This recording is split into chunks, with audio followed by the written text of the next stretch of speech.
يا سربه فبيني وبين المادغين سرابهون فبيني وبين المادغين سرابهون وطور فما جيبت لمدي سربه فشيري أوصاف الأمين وإنها النبي محمد فشيري أوصاف الأمين وإنها أديمة كفو فهو أحمد مصرخ عليه صلاة الله ثم سلامه صلاة تراقينا إلى الذكر والحب عليه صلاة الله ثم سلامه صلاة ترقينا إلى الذكر والحب عليه مع الآل الكرام وصحبه صلاة من الرحمن والرحمة اللهم صل على سيدنا محمد الفاتح الماء أغلق والخاتم الماء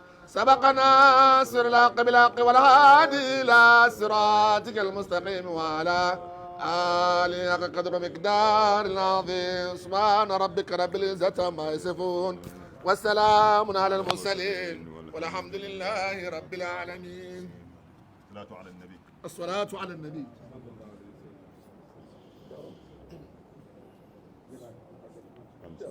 اللهم يا مدبر الأكوان بتدبيرك نبل لنا كل خير ورشد وفلاح يا ميسر كل أسير يسر لنا أمورنا ما الراحة لقلوبنا وأبداننا في ديننا ودنيانا بسر فاتحة. بسم الله الرحمن الرحيم الحمد لله رب العالمين الرحمن الرحيم مالك يوم الدين إياك نعبد وإياك نستعين اهدنا الصراط المستقيم صراط الذين أنعمت عليهم غير المغضوب عليهم ولا الضالين آمين.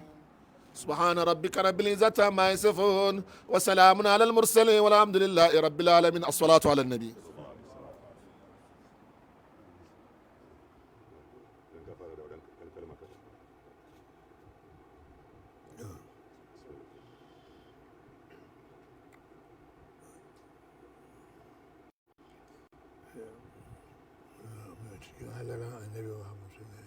نعم مالا يجي زماني وانقى زماني نا النبي محمد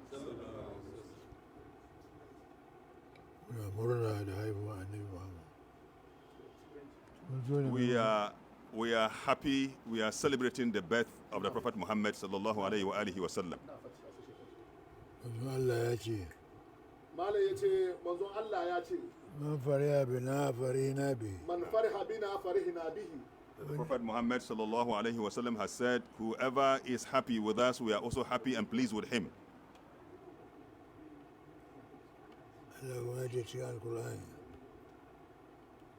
Allah has said in the Holy Quran,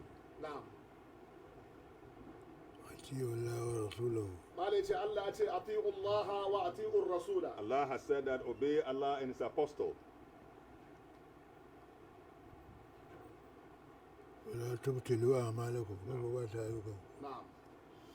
So that you do not destroy your works.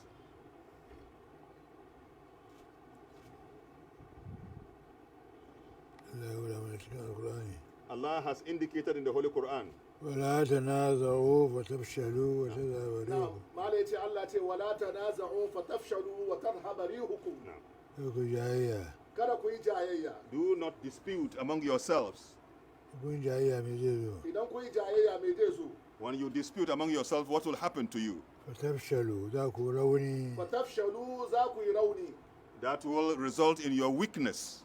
وتذهب ريحكم قربكم شيء تبي. وتذهب ريحكم قربكم سيء تفي. And your strength will wane away. Haka Allah ya gaya ma annabi Muhammad. That is what Allah told the Prophet Muhammad sallallahu alayhi wa alihi wa sallam. Allah ya ce wa qulu lin nas husna. Allah ya ce wa qulu lin nas husna. Ku zance wa mutane magana mai kyau. Ku zance ma mutane magana mai kyau. When you speak to address people, do so in terms that are best. Ba mummunan magana ba. Ba mummunan magana ba. Not words or speeches that are detestable. Allah kuma ya nuna mu da kanmu da kan uwanmu ɗaya uwanmu ɗaya. na'am mala yace wannan zama kuma ya nuna mu dukan mu uwan mu daya uban mu daya. Our gathering is an indication of the fact that we all trace our origin to a common source.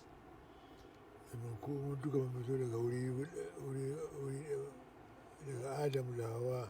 Sa'annan kuma mu dukan mu mun fito daga wuri daya ne daga Adam da Hawwa. Our human origin goes back to Adam and Hawa.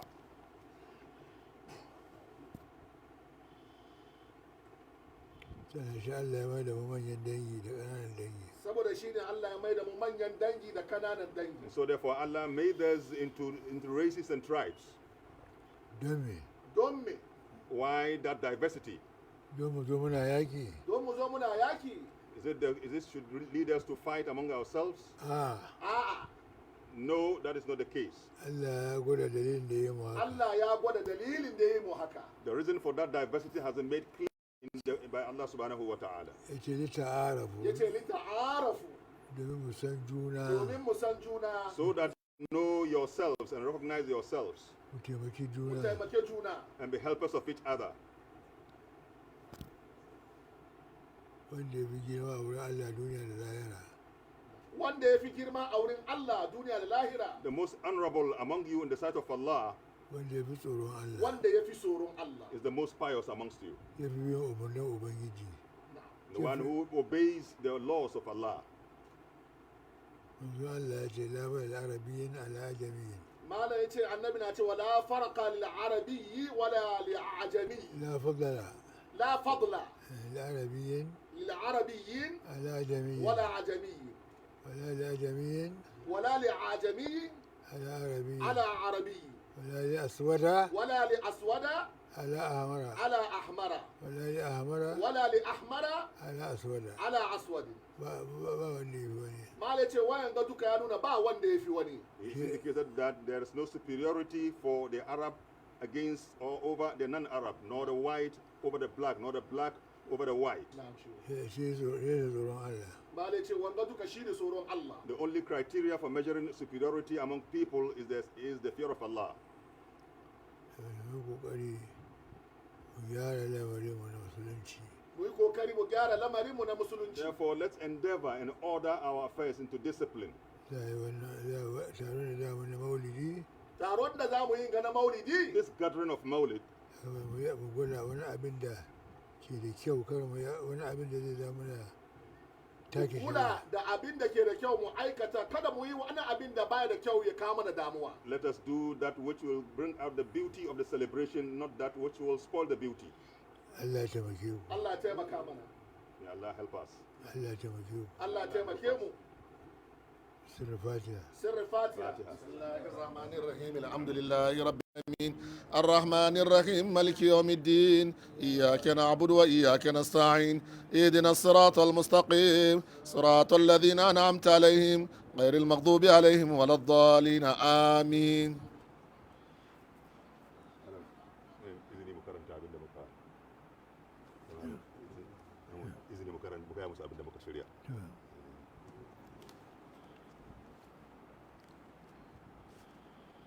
Assalamu alaikum wa rahmatullahi wa barakatuh.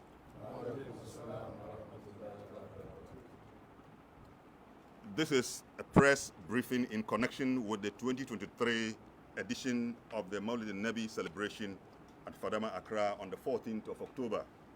That's coming Saturday, 2023.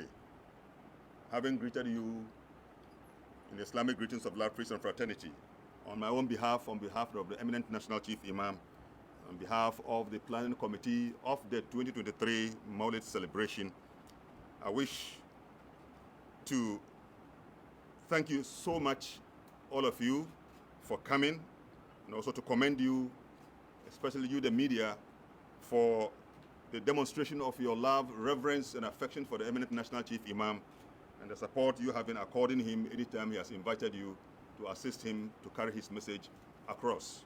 We are profoundly grateful to you. This celebration is an age-long celebration, and Ghana has also been celebrating this over the years.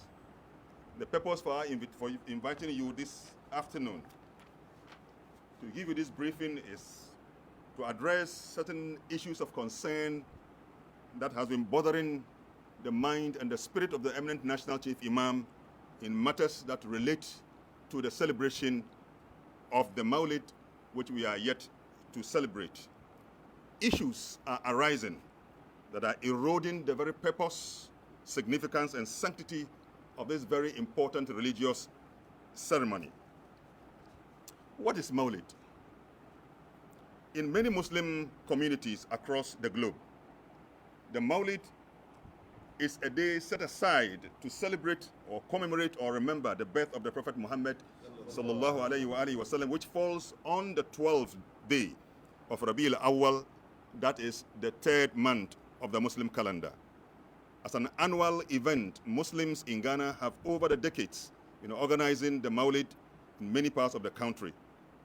In a couple of days, the biggest Maulid ever organized under the auspices of the National Chief Imam will be organized on the 14th of October 2023. The celebration will attract a huge patronage from all people from all walks of life, including even Christians. The significance of the celebration. As an annual event, the Mauludin Nabiyy is held to give the fullest expression of love, affection, and reverence to the personhood of the Prophet Muhammad sallallahu alaihi wasallam on such a day. As you all know, Muslims believe that the Prophet Muhammad is Allah's gift of divine mercy to the entirety of the world. More importantly, he is acknowledged as the bearer of Allah's final testament meant to guide humanity till the end of time. It is therefore an event of great religious significance, celebrated with passion and immense commitment. Among other significance, the celebration is considered a unique opportunity to showcase and to celebrate the ideal and noble exemplary qualities of the Prophet Muhammad sallallahu alaihi wasallam. It is an opportunity for telling the story of the life of the Prophet Muhammad for its educational value, to reignite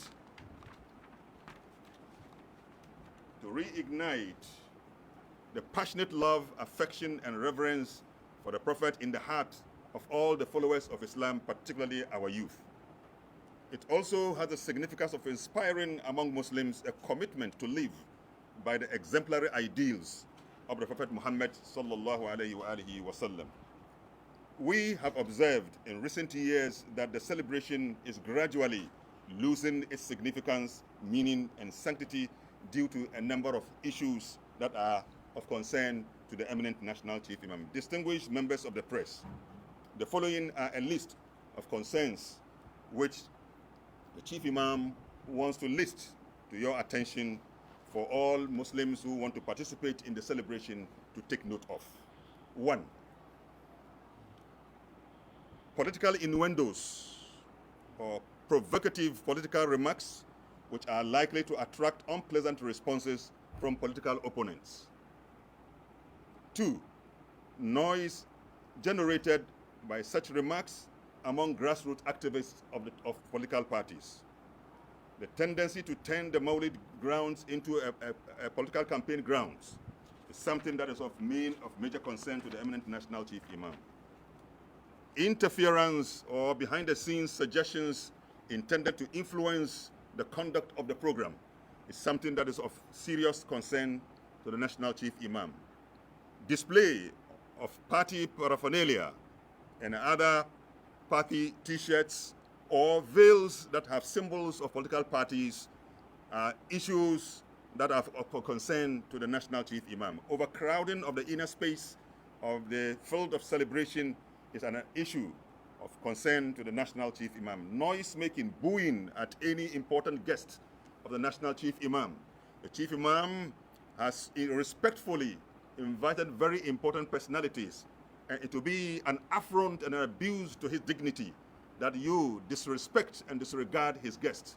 The Chief Imam wants to sound this note to anyone who listens to us that it is a violation of his respect, his dignity, that you disrespect his guests at such a very holy and very important ceremony. Any other action that has the potential to undermine the sanctity and meaning of the celebration are things that Chief Imam wants us to avoid.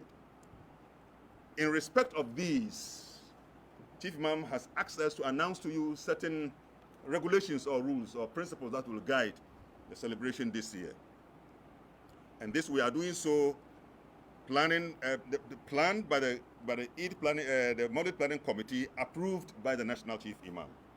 One, we should avoid expression of political innuendos or embarrassing statement intended to berate or to embarrass any political opponent.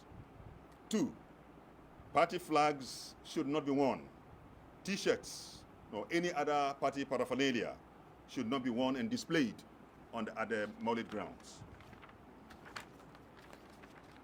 Speeches, remarks, and comments by special guests will be restricted to the theme of the celebration or to the general subject of the Prophet Muhammad sallallahu alaihi wasallam and his noble ideals. Introduction of guest speakers will remain the sole duty of the MC or those who are organizing the Maulid ceremony. In other words, we will avoid and refuse attempts to invite any other person to introduce any of the guests of the National Chief Imam at the Maulid. The MC will take over that charge and introduce whoever is coming. Behind-the-scenes suggestions and whisperings to influence the conduct of program will be resisted. Speeches to be made should promote cohesion rather than division and tension. The planning committee, under the leadership of the Chief Imam, demands fullest cooperation of all participants, guests, and elders to support the smooth and meaningful celebration of the Maulid this year. As part of the principle, the former president will be accorded all his courtesies as the former president, but upon entry into the arena, he will drive straight to his sitting place without moving around to receive cheers. That is the principle that has been, but he will be accorded all the courtesies. He will be made to sit on the dais. He is also on the program to give a solidarity message. But the sitting president, if he arrives, will have the privilege of moving around and receive greetings. In conclusion, the National Chief Imam is profoundly grateful to all, including even past presidents of our country, who have, with passions, participated in the celebration of the Maulid over the years. And even those who are now participating, Chief Imam is grateful to all of you. Chief Imam is grateful to all the media houses. Your commitment, your love, your respect for the Chief Imam, in fact, words cannot really reward you for that. Chief Imam says, I must express his gratitude, profound thanks and appreciation to you. In much the same way, all who are participating, Chief Imam says, as to extend his thankfulness to all of you. Let's all meet, as Chief Imam said, use the Maulid as a means to promote cohesion, love, affection among ourselves. The celebration of the Maulid should not be a grounds where we promote disharmony, we promote division and tension, and as we have seen over the past years. This is the message of the Chief Imam, the reason for which we invited you this afternoon to help us send this message across. Thank you so much, and God bless all of you.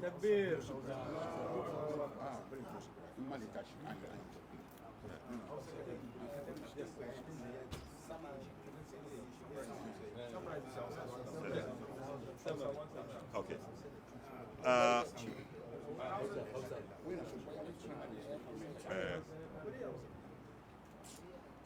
Assalamu alaikum wa rahmatullahi wa barakatuh. A matsayin National Chief Imam, a Sheikh Dr. Usman Nuhu Sharubutu, muke muku godiya ko 'yan jarida kuka taru nan gaba daya. Malam ya sha shekaru da dama ina maulidi. Kamar yadda kuka san maulidi ana yi ne tunawa da haifin annabi sallallahu alaihi wasallam, a nuna masa ƙauna da bege. a sassan duniya gaba ɗaya idan rabiul awal in ya kai musulmai sashen musulmai sukan taru su tuna da haifuwar annabi sallallahu alaihi wasallam. A cikin kwanakin nan shekarun da suke wuce wasu lamurra sun gudana a cikin ma'anan abin da malam ya yi korafi kuma ya damu da su ne waɗannan abin nan suna wato ɓata ingancin maulidi da ma'anansa.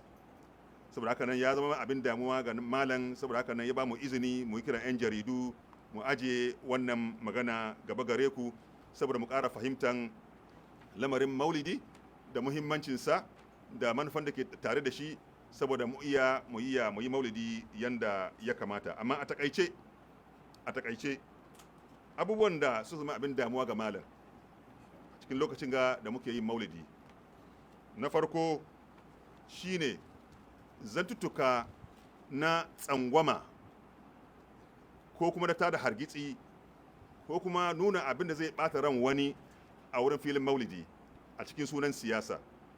Malam ya ce wannan abu ne wanda yake yana bata wato ingancin maulidi da kyawunsa. Na biyu, yin kuwa da ake yi don a walakanta wani da malam ya gayyace shi ya zo ya taya shi murnan haifuwa annabi sallallahu alaihi wasallam. Saboda mabiya siyasa akan samu lokaci sukan aikata hakan nan. Malam ya ce wannan abu ne yana sarayar da ingancin maulidi ko kuma yana bata ingancin maulidi. Filin maulidi ba za a bar shi ya zama fage ne na kamfenin siyasa ba. Wani abin da ya yi kama da kamfen na siyasa, malam ya ce ba zai so a mai da filin maulidinsa ya zama taurin ne ake zancen siyasa ake tada hankali ba. Shishigi da ake yi da ke fitowa game da 'yan siyasa da suke son su nuna yadda su suke son a tafi da maulidi, wannan malam ya ce ba abin da za mu yarda da shi ba ne. Zan mu dun mutum inda in ya zo da wannan za mu kiya, ba za mu ba shi dama ya yi wannan ba. Ga misali shine idan an kiri wani dattijo ko wani babban bako na malam sai a ce sai wanda daga cikin fati shi zai zo ya nuna shi. A'a, wannan MC da ke wurin ya ɗauki nauyin wannan aikin nan, shi ne wanda ke ɗauki wannan ragama ya yi kiran mai shi kuma ya mutunta shi duk da darajarsa da yake ɗauke da shi duka a ambata yanda ya kamata. Malam ya ce baya son a zo a kawo kayan fati, misali ko tambali na wani fati ko wani t-shirt ko wani hoto ko wani tuta da za a zo ana nunawa don wani dan fati ya shigo ya zama kamar an ganshi ana yekuwa ana kuwa ana kururuwa kuma ana fidda wato mayafi, musamman mata ke da irin wannan. Malam ya ce ba abin da yake son ya ga haka ya gudana ba ne. Yanda ake cincirindo a tsakiyar filin maulidi, wato ma'ana kenan dukkan wanda ya san ba yadda wani hidima takamaimai da aka sani to ya samu ya koma ya samu wuri ya zamna. Amma irin yadda ake cikowa a tsakanin wurin maulidi bai nuna da'a, bai nuna daidaita a wurin maulidi. Malam ya ce yana son maulidinsa ya inganta, ya nuna sha'awansa ya fito fili kowa ya gani. Abin da za a yi na walakanta wani ko ta siyasa ko ta wani abu daban, daga cikin irin manyan bakin da malam ya gayyata, malam ya ce annabi sallallahu alaihi wasallam ya ce mana man kana yu'minu billahi wal yawmil akhir falyukrim dayfa. Duk wanda yayi imani da Allah da na lahira to ya girma bakonsa. Saboda idan malam ya gayyaci bako, idan ka zo ka walakanta bakon nan ba bakon ka walakanta ba, malam ka walakanta. Malam shike da bako, in ka walakanta bakon malam ka walakanta. Malam ya ce ba zai yi murna da haka ba. Malam yana son mu fahimci wannan. Sannan dukkan wani abin da yake aikata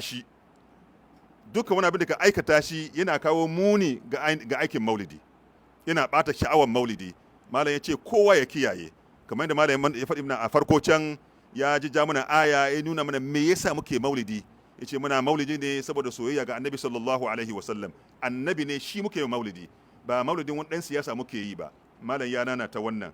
In dai zancen hakan nan ne, waɗannan su ne abin da suka damu zuciyar malam dangane da maulidayya da suka wuce waɗannan shekarun da suka wuce. In hakan ne, malam ya ce kowa ya kame ga barin zance na siyasa na tsangwama idan an zo wurin maulidi. Kai da malam ya baka dama ka yi magana, kar ka yi wani magana imma ya zama na zargi ko na tsangwama ko na walakanci ga wani ko wani bananci da za ka yi ga wani. Malam ya ce a'a, wannan ya aje ka'ida idan kai hakan nan malam ne kake walakantawa, malam ne ka zo ka lalata masa maulidinsa idan kai haka, abinda malam ya ce mana kenan. Idan ka kawo kayan tarkace na party misali ko tuta ko t-shirt ko mayafin da aka kawo hoto na wani party daga ciki, idan ka zo ka nuna shi daga wurin nan kana walakanta maulidin malam ya ce a bai da wannan da shi karka kawo shi wurin. Wanda ke bi shine duk wani babban bako da aka gayyata zai zo ya bada sako, waɗannan sakonnin nan ana son su dukufa akan ainihin sunan da an kai ma maulidin, abinda aka aje aka yi ma maulidin suna da shi ake son ka yi magana kai, ko kuma a ka yi magana am dai game da darajar annabi sallallahu alaihi wasallam da wani abin koyi game da shi wanda ke kana son jama'a duka mu gane, da abinda kuma zai kawo haɗin kai a tsakanin musulmi. Wannan shine abinda malam ya ce mu faɗi ga duniya duka kowa ya gane. Sannan za mu ƙi duk wanda an ka yi kiransa ya zo ya yi magana, ɗan fati shi ya nuna wanda yake so mai shin ya zo ya gwada wanda zai yi magana. Ga misali idan an yi kiran mai daraja mataimakin shugaban ƙasa ko kuma mai daraja tsohon shugaban ƙasa a kira wani ɗan fati wai shi zai zo ya nuna shi, a'a wannan nan wanda ke ɗauke da tafiyar da lamarin maulidin shi ɗauki wannan aikin nan, ma'ana kenan nin ɗin nan da nake zamne da malam ya sa ni wannan aikin nan na ɗauki wannan nauyin, ni na yi kiran mai shin nan a ba mu sunansa da irin martaban da yake ɗauke da shi, mun karanto su kuma daidai yanda ya kamata, saboda mu kame gabarin shishigi a cikin yadda muke gudanar da maulidi. Ba za mu so idan muna tafiya da maulidi wani ya tsaya daga baya yana hura mana kunni don mu yi mana abin da shi yake so game da tafiya da maulidi ba. A'a ba za mu yi da wannan ba. Muna so mu tafi da maulidi kan irin yadda malam ya hore mu tafi masa da shi ingancin maulidi, santansa markazi abin da muke magana bisa kai ya zama shine annabi sallallahu alaihi wasallam, kuma ya zama ya daidaita ya ce kuma da mutuncin malam da mutuncin annabi sallallahu alaihi wasallam. Planning committee suna neman goyon baya da taimako kwarai ga dukkan wanda aka gayyata ya mara mana baya, duk abin da za mu yi ya zama ya inganta wannan maulidi, abin da muke roƙa kenan planning committee kuma da goyon bayan malam mun kai wannan. A ƙarshe malam ya ce ina ɗimbin godiya ga shugabannin ƙasanmu tun daga Rawlings da suka shaidi maulidin malam, ba su bari ba ɗaya daga cikinsu da ke fashi cikin kowane shekarar maulidi tun daga wani lokacin har zuwa na yanzu. Malam ya ce yana godiya gare su kwarai da dukkan taimakon da sun kai. Masha Allah.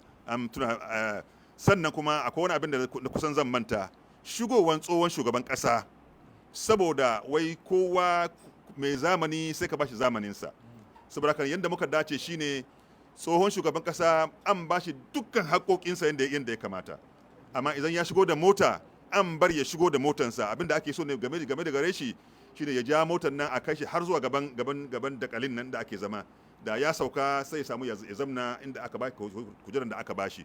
To shi amma shugaban kasa idan ya zo ko mataimakinsa ya samu ya je ya amshi gaisuwa yanda ka'ida ya tabbatar saboda protocol yanda munka ajiye. Wannan kuma mun yi hakan ne ba saboda mu walakanta, a'a ba hakan nan bane, ka'ida ne na protocol yanda tsari kenan ya ajiye, wanda ke zama shine ke cikin kan mulki irin abin da ake bashi yana bambanta da wanda ba shi kan mulki. Wannan shine abin da ba da walakanci ba, da Allah ku gafarce mu, ku mana hakuri, wannan ba da nufin baci bane, ai mana hakuri. To wannan shine na karshe da zamu dora, karshe kuma na godiya. Hakan nan kuma muka so mu kara maza akwai abin da bature ke ce mai breach of protocol. Idan malam ya zamna kan dakalin nan har shugaban kasa ya zo ya zamna ko mataimakinsa ko tsohon shugaban kasa, ina daga cikin su'ul adab ba ya tafiya da ladabin tsarin zaman nan ka keta ka ce sai ka je ka hausa maka gaisuwa, da ko kuma ka je kuma neman ka yi hoto ko ka je ka gudanar da wani abu dai haka wanda ke hana program tafiya. We want to add breach of protocol. There is a certain practice when the chief imam comes out to sit on the podium on the days, and the vice president or the president also sits, and the former president also sits, it is a breach of protocol for anyone to rise to go up the days to shake hands or to take pictures. We want to emphasize this point because in our view, we want the former president, the sitting president, the sitting vice president, the chief imam want to guarantee their security and relaxation.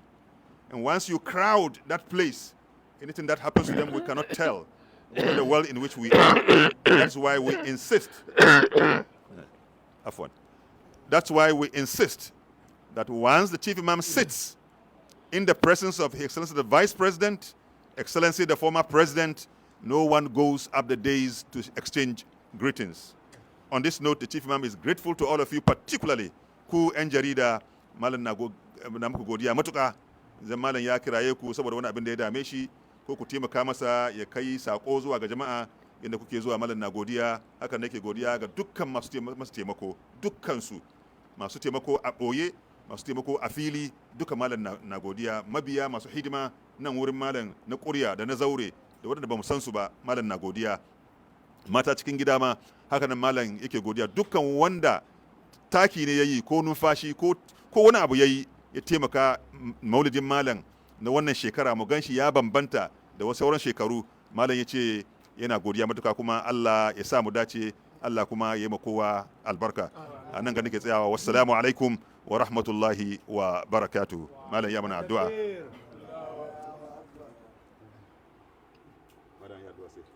هنيئا لنا منه شفاعة في قدين، هنيئا لنا منه شفاعة في قدين، ينال رضاها كل عبد موحد على خطأ في الذنب أو عن تأمد. جرائرنا تمها بجاه محمد، كبائرنا تمها بجاه محمد، خطيئاتنا تمها بجاه محمد. إذا شفع المحبوب جاز المبارج. سيدنا محمد صلى الله عليه وسلم. اللهم ارفعنا ولا تدع، آمين. وارفع عنا ولا تدفعنا، آمين. وآتنا ولا تحرمنا. آمين. اللهم زدنا ولا تنقصنا، اللهم زدنا ولا تنقصنا، آمين. وارحمنا ولا تعذبنا، وفرج همومنا واكشف غمومنا، وانصرنا ولا تخذلنا، آمين. وأكرمنا ولا تهنا، آمين. واسترنا ولا تفضحنا، آمين. وآثرنا ولا تبصر علينا، آمين. واحفظنا ولا تلجينا، آمين. فإنك على كل شيء قدير. آمين. يا أقدر القادر، آمين. ويا أسرع الحاسب. آمين. اللهم أنت أمرتنا بالدعاء آمين. ووعدتنا بإجابتك، آمين. وقد دعوناك كما أمرتنا، آمين. فأجبنا كما وعدتنا، يا ذا الجلال والإكرام، إنك لا تخلو الميعاد. اللهم ما قدرتنا من خير وشرعنا به بتوفيقك وتيسيرك، وتممه لنا بأحسن النبي كلها وأسبابها وأسبابها، فإنك على ما تشاء قدير. نعم المولى ونعم النصير.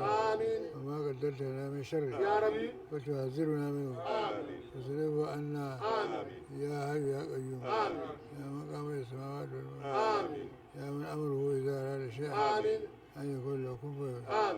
بالسر أعوذ بالله من الشيطان الرجيم. بسم الله الرحمن الرحيم. آمن الرسول بما أنزل إليه من ربه والمؤمنون كلنا آمن بالله وملائكته وكتبه ورسله لا نفرق بين أحد من رسله وقالوا سمعنا وأطعنا غفرانك ربنا وإليك المصير. لا يكلف الله نفسا إلا وسعها، لا ما كسبت وعليها ما اكتسبت. ربنا لا تؤاخذنا إن نسينا وأخطأنا، ربنا ولا تحمل علينا إسرا كما عملته على الذين من قبلنا، ربنا ولا تحملنا ما لا طاقة لنا به، واعف عنا واغفر لنا وارحمنا، أنت مولانا فانصرنا على القوم الكافرين. سبحان ربك رب العزة عما يصفون، وسلام على المرسلين، والحمد لله رب العالمين. والعين العين والهاء عينه، فهو ذلك كذلك